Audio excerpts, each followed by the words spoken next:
Hello there, welcome to this channel. Today I am going to show a tutorial on how to fix black screen error in OBS Studio. So this is the black screen error and we have to fix it. So the first thing you have to do is just right click on any area on your desktop and then open up display setting. After that you have to scroll down and jump into graphics setting. So you have to keep this on classical apps.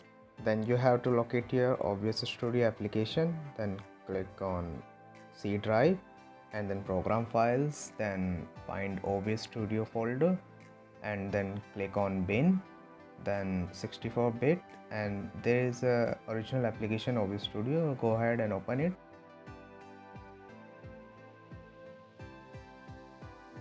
Now you have to click on options and then select power saving and then press save.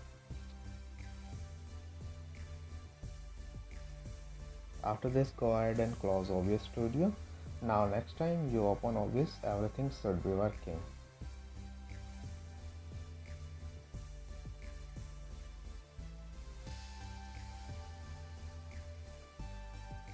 Thank you for watching this video.